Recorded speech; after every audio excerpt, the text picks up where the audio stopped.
नमस्कार साथियों। आज इस लेक्चर में हम जो एमपीपीसीएस के 2022 के प्री के क्वेश्चंस को हम देख रहे हैं, उस प्री को आज जो भी 22 का पेपर है उसको हम कंप्लीट करेंगे आज। इसमें तकरीबन अभी 50 क्वेश्चन और हैं और आज इतने अच्छे क्वेश्चन हैं, मतलब ज्योग्राफी के भी बहुत अच्छे क्वेश्चन हैं, पॉलिटी के भी बहुत अच्छे क्वेश्चन हैं। आज सारे राष्ट्रपति के आर्टिकल याद कराऊंगा मैं आपको और हिस्ट्री के भी बहुत अच्छे क्वेश्चन हैं, ठीक है। तो आप इन्हें आगे बने रहिए इस वीडियो में, और जो भी चीज़ें आपकी साथ नहीं है अभी, जैसे आपके नोट्स में शामिल नहीं है, वो इस लेक्चर के साथ आप अपने नोट्स में शामिल करते जाइए, ठीक है। तो इससे आपका कंटेंट इनरिच होगा और साथ में इसके बाद हम बीपीएससी का पेपर लगाएंगे, तो आपको एक आइडिया भी मिल जाएगा कि क्वेश्चन कैसे फॉर्म किए जाते हैं और आपको किस अनुरूप तैयारी करनी है, ठीक है। हम तकरीबन अब 1 महीने के दौरान लगभग 1000 से ज़्यादा क्वेश्चन डिस्कस करने वाले हैं। मैं यही वीडियोस लाऊंगा अभी 1000 प्लस। अगर हम क्वेश्चंस डिस्कस करेंगे धन उसके साथ मैं केवल डिस्कस ही नहीं करता हूँ, उनके सारे ऑप्शंस को भी और उससे जितने तथ्य हैं वो सभी बताने की कोशिश करता हूँ। इसलिए अगर आप इन 1000 प्रश्नों को करते हैं तो तकरीबन आप बहुत ही अच्छा, मतलब आपका एक स्फेयर बन जाएगा कि आप, जिससे आपको कॉन्फिडेंस मिले कि हाँ मैं कुछ करके गया हूँ। इसलिए यदि आपने अभी तक की भी हमारी जो पीवाईक्यूज की वीडियोस हैं वो नहीं देखी हैं तो ये सारी देखिएगा, क्योंकि मैं वीडियो छोटी बनाता हूँ, 18 से 20 मिनट में आपको बहुत सारा कंटेंट मिल ही जाता है, ठीक है। तो ठीक है, अगर इसी प्रकार अगर आपको वीडियो अच्छी लगती है तो इसे लाइक करिए और अपने साथियों तक भी इसे साझा करने का कष्ट करें, ठीक है। तो चलिए प्रारंभ करते हैं। आज का पहला प्रश्न है, अब देखिए कितने वैरायटी वाले क्वेश्चन हैं। आपने कभी साइबर सुरक्षा से संबंधित क्वेश्चन नहीं सुना होगा, लेकिन अब अगर एग्जाम में साइबर सुरक्षा शब्द भी आता है तो आपको लगेगा कि मैंने एक क्वेश्चन तो पढ़ा था इसका, ठीक है। देखिए आराम से पढ़ेंगे और क्वेश्चन सही करेंगे, ठीक है। साइबर सुरक्षा की क्या विशेषताएं हैं बल? अगर ऐसे क्वेश्चन आते हैं कोई साइंस से रिलेटेड या फिर कोई नई टेक्नोलॉजी से रिलेटेड, तो उसकी विशेषता पूछ रहा है तो क्या उसमें अच्छा है वो देखने की कोशिश कीजिए। आंतरिक खतरों से प्रतिरक्षा करेगा, अब ये अच्छी बात है या बुरी बात है? आप बताइए। अगर कोई आंतरिक खतरा है उसे हमें प्रतिरक्षा करेगा तो अच्छी बात है ना, तो हाँ ये विशेषता होगी। खतरे की रोकथाम करेगा, अगर कोई खतरा आ रहा है उसकी ये रोकथाम करेगा तो ये अच्छी बात है या बुरी बात है? अच्छी बात है। अब देखिए आपको अनुपालन का मान लिया जाए अर्थ नहीं पता था, अब ये दो सही हैं तो आंसर तो उपयुक्त तो सभी ही होना है ना। इन दोनों में से अगर ये दो सही है तो ये भी सही ही होगा। अनुपालन यानी ठीक है, अनुपालन भी कराता है सही दिशा में हमें, ठीक है। तो साइबर सुरक्षा की क्या क्या विशेषता है? हम जो साइबर सिक्योरिटी की बात करते हैं, अनुपालन आंतरिक खतरों की प्रतिरक्षा करता है और खतरे की रोकथाम करता है, ठीक है। चलिए अब देखिए ई गवर्नेंस। अब अच्छा प्रश्न इसलिए है क्योंकि आपको ये ब्रेक करना आना चाहिए, वर्ड ब्रेक। ई गवर्नेंस का सबसे सही अर्थ क्या है बल? ई गवर्नेंस मतलब ई और गवर्नेंस। गवर्नेंस का अर्थ क्या है सबसे पहले ये बताइए। गवर्नेंस का अर्थ क्या होता है? शासन, सुशासन की बात करते हैं ना हम, शासन करना, शासन में दक्षता, ये सब गवर्नेंस होता है।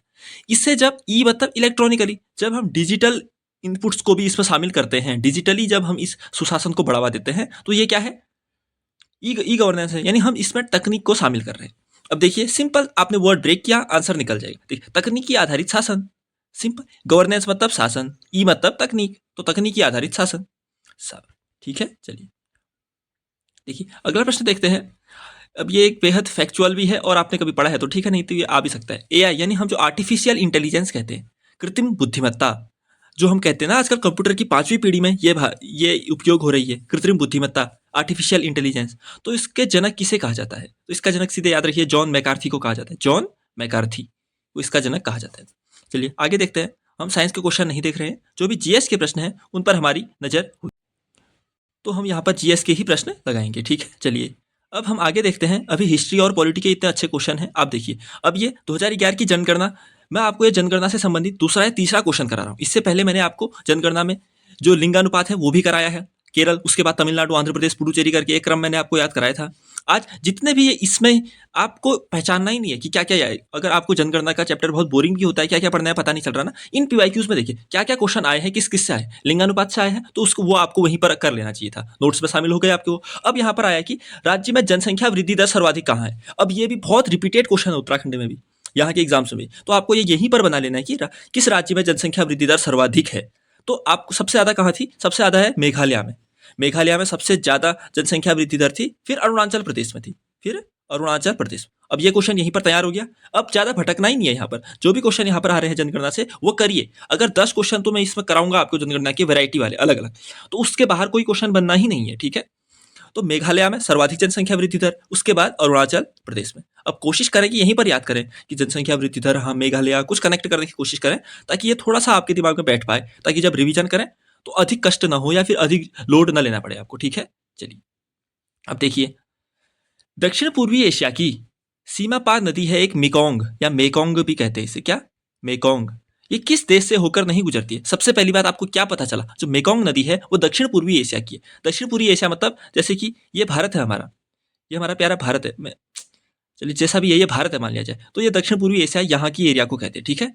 चलिए, तो यहाँ से जो मेकोंग नदी गुजरती है तो वह किस देश से नहीं गुजरती है? बस अब मैं यहाँ पर आपको याद कराता हूँ अच्छे से, ठीक है। आपको 5 देश याद कर लेने हैं यहाँ पर। आपने कभी आसियान पढ़ा है?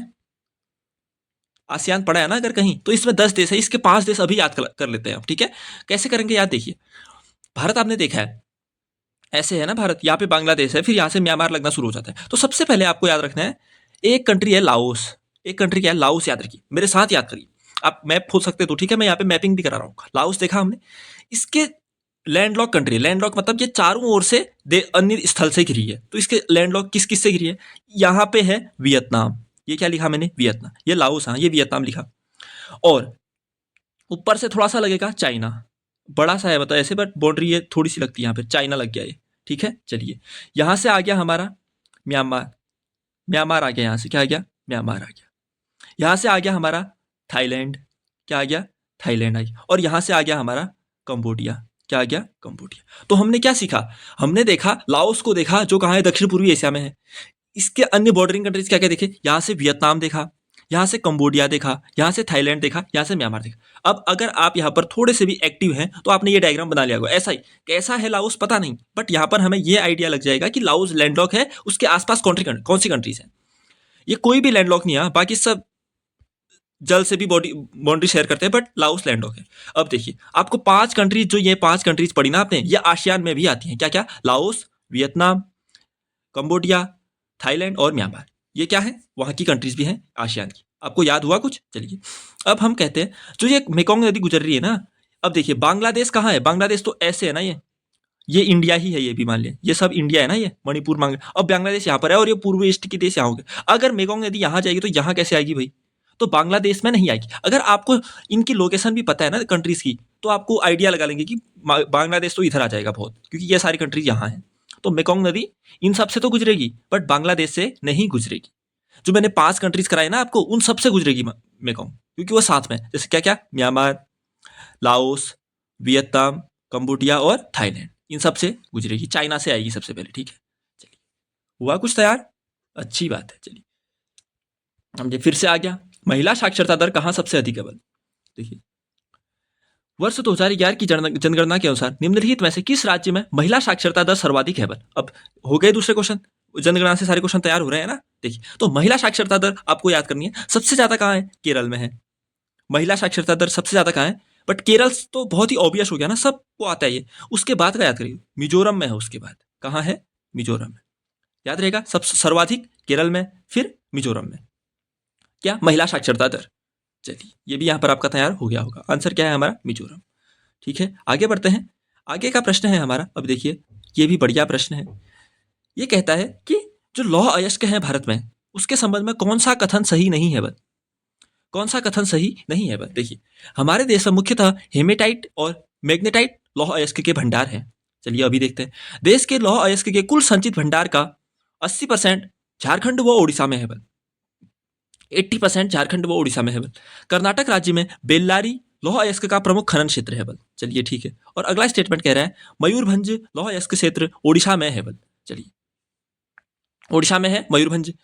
अब देखिए, सबसे पहले हमारे जो लौह अयस्क है उसके 4 हम क्या पढ़ते हैं, अयस्क पढ़ते हैं, क्या, मैग्नेटाइट हो गया, हेमेटाइट हो गया, लिमोनाइट हो गया और सीडेराइट हो गया। ये 4 क्या, मैग्नेटाइट, हेमेटाइट, लिमोनाइट और सीडेराइट, ये 4 हम लोहे के अयस्क पढ़ते हैं। इनमें सबसे अच्छी क्वालिटी ऊपर से नीचे की ओर, सबसे अच्छा मैग्नेटाइट है, फिर हेमेटाइट, फिर लिमोनाइट, फिर सीडेराइट। ठीक है, चलिए, अब भारत में जो सबसे ज्यादा पाया जाता है वो मैग्नेटाइट और हेमेटाइट प्रकार का ही लौह अयस्क पाया जाता है। ठीक है, चलिए, पहला स्टेटमेंट सही है। तीसरा भी सही है, जो बेल्लारी है ना वो कर्नाटका में ही है। आपको ये प्लेस याद रखने हैं अब यहाँ पर से, बेल्लारी कर्नाटक। अगर आप नोट्स बता रहे तो क्या करेंगे, बेल्लारी लिखेंगे यहाँ पर, या लौह अयस्क डाल लेंगे, सबसे बढ़िया, सब सर्वाधिक मैग्नेटाइट और हेमेटाइट जैसा लिख लेंगे। कर्नाटक में बेल्लारी लिख लेंगे, और मयूरभंज ओडिशा में है लिख लेंगे। कितने तथ्य तैयार हो गए, मयूरभंज प्लेस कभी पूछे तो लौह अयस्क के लिए है और ओडिशा में है। बेल्लारी कभी पूछे तो लौह अयस्क के लिए है और कर्नाटका में है। ठीक है, और भारत में सबसे ज़्यादा हेमेटाइट और मैग्नेटाइट। बट जो सेकेंड स्टेटमेंट है वो गलत है। देश के लौह अयस्क का 80% झारखंड व उड़ीसा में नहीं। इसमें छत्तीसगढ़ को भी हम शामिल करेंगे क्योंकि छत्तीसगढ़ में बहुत ज़्यादा भंडारण है। तो उत्पादन के आधार पर अगर मैं आपको बताऊं तो सबसे ज़्यादा लौह अयस्क का उत्पादन किया जाता है उड़ीसा के द्वारा। उत्पादन कह रहा हूं मैं, उड़ीसा के द्वारा सबसे ज़्यादा उत्पादन किया जाता है। दूसरा किया जाता है छत्तीसगढ़ के द्वारा। झारखंड जो है वो कोयले के लिए ज़्यादा जाना जाता है। क्या? जैसे झरिया, बोकारो, गिरिडीह, धनबाद, ये सब प्लेस पड़ते हैं ना, ये कोयले के लिए ज़्यादा प्रसिद्ध है। तो सबसे ज़्यादा उत्पादन उड़ीसा में लौह अयस्क का, दूसरा छत्तीसगढ़ में। तो सेकेंड स्टेटमेंट हमारा गलत है। तो ये सही, ये सही, ये सही। अच्छे से तैयार करिएगा बाबा। अब देखिए कुछ ज़्यादा ही खतरनाक फैक्ट पूछ दिया, ये करने का कोई मतलब भी अभी नहीं है, ठीक है, पुराना डेटा है हमारा। एटलस पर्वत किस महाद्वीप पर स्थित है? ये आया था मुझे जहां तक याद है, हमारे एग्जाम्स में भी बना था कहीं। तो एटलस पर्वत किस महाद्वीप में स्थित है? मैं आपको इसकी लोकेशन भी करा देता हूँ, ठीक है, अच्छे से मैप पे कहाँ पर है मैप में बताता हूँ। देखिए ये हमारा क्या है, ये हमारा अफ्रीका है, ये हमारा अफ्रीका है। तो यहाँ पर है हमारा मोरक्को, ये मोरक्को हो गया। उसके बाद हमारा आता है अल्जीरिया, अल्जीरिया के बाद हमारा आता है ट्यूनिस यहाँ पर, फिर यहाँ पर लीबिया आता है। तो जो ये मोरक्को से, फिर अल्जीरिया से, फिर ट्यूनिशिया तक, यहाँ पर है हमारा एटलस पर्वत। क्या? Atlas mountain. याद कर पाओगे? मोरक्को, फिर ऊपर में थोड़ा सा अल्जीरिया को लगेगा, यानी इस वाले एरिया में है जो ये यहाँ पर है हमारा, ये है अमेरिका, सॉरी अफ्रीका। अगर अफ्रीका में भी आपको पूछे कहाँ है तो ये पश्चिमी अफ्रीका में है, ये उत्तर पश्चिमी उत्तरी अफ्रीका में है। और कहाँ पर? यहाँ पे मोरक्को हो गया, फिर अल्जीरिया हो गया, फिर ट्यूनिसिया। आप मैप में कभी देखेंगे तो आपको कभी नहीं बोलेंगे। कुछ और बात बता देता हूँ, यहाँ पर एक होगार पर्वत है अल्जीरिया में, यहाँ पर एक तिबेस्ती पर्वत है, दो नाम और मिल गए। देखो कंट्री पूछा इसने नहीं, इसने पूछा केवल कॉन्टिनेंट, किस कॉन्टिनेंट में। अगर अगली बार पूछ देगा होगार पर्वत किस कॉन्टिनेंट में है, तो अफ्रीका में है ये भी। तिबेस्ती पर्वत कहाँ है? तिबेस्ती पर्वत ये भी अफ्रीका में है। यहाँ पर ये अल्जीरिया, यहाँ पर लीबिया, यहाँ पर चाड, इन कंट्रियों के आसपास है, ठीक है, होगार और तिबेस्ती। चलिए, तो अब हमने क्या याद किया? एटलस पर्वत अफ्रीका में है। चलिए ठीक है। उत्तर अमेरिका के कुछ पर्वत याद होंगे, रॉकीज, अपलेशियन। दक्षिण अमेरिका के एक ही है वो सबसे बड़ा, एंडीज, उसमें अकोंकागुआ, ओजस डेल सलाडो, मिस्टी, हवास्करन और कोटोपैक्सी, चिम्बोराजो, ये सब उसी में है। और ऑस्ट्रेलिया में ग्रेट डिवाइडिंग रेंज, जो ये ऑस्ट्रेलिया है ना, ऐसे यहाँ पर ग्रेट डिवाइडिंग रेंज है जिसमें सबसे ऊंचा पर्वत है कॉसियुस्को पर्वत है। क्या है? कॉसियुस्को पर्वत। चलिए एक क्विक रिवीजन हो आपका, कुछ भी आपको एक्स्ट्रा इन्फॉर्मेशन मिले इस हेतु मैं आपको करा रहा हूँ, ठीक है। चलिए अब ये कितना ही रिपीटेड क्वेश्चन ये है। सुंदरवन किस प्रकार के वन है? सिंपल, तटीय या ज्वारी वन है सुंदरवन। मैंग्रोव वाले वन होते हैं। पहली बात, सुंदरवन कैसे? मैंग्रोव वन है इनमें, और इनमें तटीय व ज्वारी क्षेत्रों में पाए जाते हैं ना ये, तो इन्हें तटीय व ज्वारी वन कहते हैं। और ये मैंग्रोव है, ठीक है। मैंग्रोव क्या होता है? जो लवण सहिष्णु प्रजातियां होती है ना वृक्ष की, उसे मैंग्रोव कहते हैं। चलिए आगे बढ़ते हैं। 19 ईस्ट रिज, अच्छा प्रश्न है। 19 ईस्ट रिज किस महासागर में स्थित है? 19 ईस्ट रिज, तो ये है हिंद महासागर में। सिंपली याद करिए, 19 ईस्ट रिज कहाँ है? हिंद महासागर में। अब इसमें कोई ज़्यादा याद करने का भी नहीं है कि आपको कुछ मैं बता दूं ऐसा, तो सिंपली याद करना है, जो अंडमान निकोबार वाला एरिया है उसके यहाँ पर है ये 19 ईस्ट रिज। जैसे ये भारत है ना, यहाँ पे अंडमान निकोबार, यहाँ पे ये 19 ईस्ट रिज होगी हिंद महासागर में, ठीक है। तो 19 ईस्ट रिज, और बोलिए 19 ईस्ट रिज, 19 ईस्ट रिज कहाँ? हिंद महासागर, हिंद महासागर। मैं 5 बार बोल रहा हूँ तो आपको 50 बार बोलना पड़ेगा याद करने के लिए, ठीक है। चलिए अगला प्रश्न है, चलिए ठीक है, यहाँ पर एक कॉन्सेप्ट सिखाऊंगा मैं आपको कि आप लॉजिक कैसे अप्लाई करेंगे। जो पवन ऊर्जा है उसके बारे में सही कथन नहीं है। पर देखिए लंबे लंबे प्रश्न है ना, अगर आप इस अनुरूप ढल गए कि आपको लंबे स्टेटमेंट्स पढ़ने में या बड़े स्टेटमेंट पढ़ने में दिक्कत नहीं होती है, फिर तो एग्जाम में आप जल्दी सॉल्व कर ही जाएंगे पेपर। भारत में पवन ऊर्जा क्षमता में महत्वपूर्ण वृद्धि हुई है। अब ये स्टेटमेंट अच्छा लग रहा है या बुरा लग रहा है? भाई महत्वपूर्ण वृद्धि हुई है, 1% भी हुई हो तो वो वृद्धि तो है ना, तो ये स्टेटमेंट को गलत कैसे करूंगा? सही है। गुजरात में देश की कुल पवन ऊर्जा का 22% है, पता नहीं। तमिलनाडु की पवन ऊर्जा की क्षमता 24%, ये भी पता नहीं। बट मैंने इस स्टेटमेंट को कैसे सॉल्व किया जब मैंने अभी किया ये, तो तीसरा स्टेटमेंट पढ़ी, पवन ऊर्जा क्षमता में मध्य प्रदेश का तीसरा स्थान है। भाई पवन कहाँ चलेंगी? अगर मैं आपको भारत का मैप बना के दिखाऊं, भारत का मैप बनाता हूं मैं, देखिए तटीय एरिया में बना रहा हूं, ये है भारत का मैप। पवन कहाँ से चलती है? जो सागरीय एरिया है, समुद्र से स्थल की ओर चलेंगी, ठीक है। तो जो सबसे ज्यादा पवन कहाँ चलेंगी? ये जो तटीय एरिया है, ये क्या है? ये जो तटीय एरिया है, ये जो तटीय राज्य है, यहाँ सबसे ज्यादा पवन होनी चाहिए। यानी जैसे तमिलनाडु हो गया, कर्नाटका, महाराष्ट्र, गुजरात, इन एरिया में सबसे ज्यादा पवन ऊर्जा विकसित होगी। तो अगर यहीं पर 1 2 3 4 5 6 राज्य हैं, तो मध्य प्रदेश जो यहाँ बैठा है, इसे पवन कहाँ से मिलेगी इतनी ज्यादा कि इसका तीसरा स्थान हो गया। समझ रहे हैं मैं क्या कह रहा हूँ? जो पवन है वो समुद्र से स्थल की ओर, तो सबसे पहले इतने राज्य पहले से ही बैठे हैं यहाँ पर, इनमें होगी ना, तीसरा स्थान एमपी का कहाँ से आ गया जो यहाँ बैठा है? तो इसीलिए मैंने इस स्टेटमेंट को काटा और ये स्टेटमेंट गलत है, ठीक है। अब और स्टेटमेंट अपने आप ये याद नहीं करना है आपको यहाँ पर ये 2021 में कौन क्या था, बस ये याद करना है कि जो तटीय एरिया है वहां पवन ऊर्जा सर्वाधिक होती है, भारत में पवन ऊर्जा महत्वपूर्ण है। कुछ एक दो राज्य याद कर लीजिए। सर्वाधिक पवन ऊर्जा विकसित होती है तमिलनाडु में, क्योंकि सबसे ज्यादा पवन तमिलनाडु में, इस साइड से, यहाँ से भी तो है ना तमिलनाडु, यहाँ से भी तो आएगी बंगाल की खाड़ी से, सबसे ज्यादा तमिलनाडु में। फिर दूसरा गुजरात में, क्या गुजरात में, आपको ये याद करना है कि पवन ऊर्जा सर्वाधिक तमिलनाडु में, फिर गुजरात, ठीक है। चलिए अगला प्रश्न देखते हैं, कौन सा देश लैंडलॉक देश नहीं है बल। अब ये तो मैंने आपको करा ही दिया लगभग लगभग। नेपाल आपको पता ही है लैंडलॉक है, भूटान भी आपको पता ही है लैंडलॉक है, लाओस का मैंने अब आपको बता ही दिया, लाओस का सारा बता दिया ना इस साइड को। ये 5 कंट्रीज, ये देखिए ये 5 कंट्रीज बहुत महत्वपूर्ण है, ठीक है, इनसे बार बार प्रश्न बनेंगे। तो ये 5 कंट्रीज में मैंने सबसे पहले आपको क्या बताया, एक बार रिवाइज करता हूँ। ये था लाओस बैठा था, ये चारों ओर से देशों से घिरा था, यहाँ से वियतनाम था, यहाँ से कंबोडिया था, यहाँ से थाईलैंड था, यहाँ से म्यांमार था, यहाँ से फिर छोटा सा चाइना भी लग गया था, ऐसे चाइना, ठीक है। तो अब ये लाओस क्या था, स्थल रुद्ध देश है ना, लैंडलॉक है। बाकी सारे मैंने कहा था कि ये समुद्र से बाउंड्री शेयर करते हैं, वियतनाम हो, कंबोडिया हो, थाईलैंड हो, म्यांमार हो, यहीं पर याद हो जाना चाहिए कि ये कंट्रीज क्या है लैंडलॉक नहीं है ये चारों, ठीक है। चलिए तो थाईलैंड हमारा लैंडलॉक नहीं है, सिंपली नेपाल है, लाओस है, भूटान है। चलिए आगे बढ़ते हैं। अगला प्रश्न है कि जो ये भारत छोड़ो आंदोलन है वो किस तिथि को प्रारंभ हुआ। अब ये सबको पता है भारत छोड़ो आंदोलन, इससे दिया है 7 अगस्त, 9 अगस्त, 10 अगस्त, 6 अगस्त। अमूमन हम किताबों में पढ़ते हैं 8 अगस्त, बट क्या लगाओगे इसमें ऑप्शन, 9 अगस्त लगाना है ऑप्शन। क्यों, हम ऑपरेशन जीरो आवर कहते हैं जो, वो 9 अगस्त को ही प्रारंभ हुआ था। भारत छोड़ो आंदोलन के बारे में कुछ तथ्य बताता हूं। इसे जो कांग्रेस कमेटी है उसके बॉम्बे के अधिवेशन में पारित किया गया था, बॉम्बे अधिवेशन में। इसे बॉम्बे में जो ग्वालिया टैंक है वहां से गांधी जी ने मतलब प्रारंभ किया था। इसके बाद 9 अगस्त को जब ये प्रारंभ हुआ, 8 अगस्त को हो गया था, 9 अगस्त को सवेरे ऑपरेशन जीरो आवर हुआ, जिसमें कांग्रेस के सभी बड़े लीडर्स को जेल भेज दिया गया था, ठीक है। और गांधी जी ने जो करो और मरो का नारा दिया था, इसी भारत छोड़ो आंदोलन के दौरान दिया था। तो मैंने क्या क्या चीजें बताई, करो मरो का नारा, बॉम्बे के ग्वालिया टैंक से बॉम्बे में प्रस्ताव पारित हुआ था, और 9 अगस्त 1942 को ऑपरेशन जीरो आवर, ठीक है। तो ये आपको पता। 8 अगस्त दिखे तो 8 अगस्त लगाना है ऑप्शन में, वो ना हो तो 9 अगस्त लगाना है, ठीक है। चलिए अगला प्रश्न, पोथी पढ़ पढ़ जग मुआ, पंडित भया न कोई, ढाई आखर प्रेम का पढ़े सो पंडित हो। यानी किताबें ही पढ़ पढ़ के कोई नहीं होता। जब तक आपके व्यवहार में करुणा, दया, प्रेम ये सभी तत्व नहीं है, तब तक आपके पढ़े लिखे होने का कोई महत्व नहीं है। ये कथन हमारे हैं कबीर दास जी के, ठीक है, कबीर जी ऐसा कहते हैं। विजयनगर साम्राज्य की स्थापना किस वर्ष हुई। रिपीटेड क्वेश्चन, बहुत सा आपको लग रहा है पीसीएस के क्वेश्चन सॉल्व कर रहे हो आप, तो खाली हवा नहीं बनाना है ना। अगर आपने पढ़ाई करी है तो सारे क्वेश्चन, भाई विजयनगर साम्राज्य यहाँ भी वही स्थापित हुआ था, यहाँ भी यही हुआ था। यूपीएससी में भी पूछेगा तो यही पूछेगा, अगर स्थापना तो पूछे तो भाई पूछेगा तो 1336 में ही तो हुई थी ना स्थापना। तो ठीक है, करिए अच्छे क्वेश्चन, आपका कुछ ना कुछ फायदा मिलेगा। किसने की थी, हरिहर व बुक्का ने। ये कौन थे, जो वारंगल के काकतीय थे ना, उनके दरबार के सामंत थे। अब ये पूछ सकते हैं वारंगल के काकतीय वंश के सामंत थे कौन, हरिहर और बुक्का। कब स्थापना की, 1336 में, मोहम्मद तुगलक के काल, मोहम्मद बिन तुगलक के काल में। और इनके गुरु कौन थे, विद्यारण्य। इन्हीं के नाम पर इन्होंने विजयनगर रखा था इसका नाम, ठीक है। चलिए, चंपारण सत्याग्रह के दौरान नील की खेती किस नाम से पहचानी जाती थी। सिंपल, 3 कठिया प्रथा कराया है मैंने। क्या, इसमें कहा जाता था कि 3/20 भाग, यानी आपका लैंड जितना भी है उसे 20 भागों, अगर वो 20 भाग हैं तो उसके 3 भाग में आपको नील की खेती करनी पड़ेगी। इसे 3 कठिया पद्धति कहा जाता है। तो आपको 3 कठिया पद्धति किसमें, चंपारण सत्याग्रह। रैयतवाड़ी तो ये क्या होगी, भूमि बंदोबस्त वाली व्यवस्था थी ना, ये तो बात की बात होगी। और चंपारण सत्याग्रह को गांधी जी का पहला सत्याग्रह भी कहा जाता है।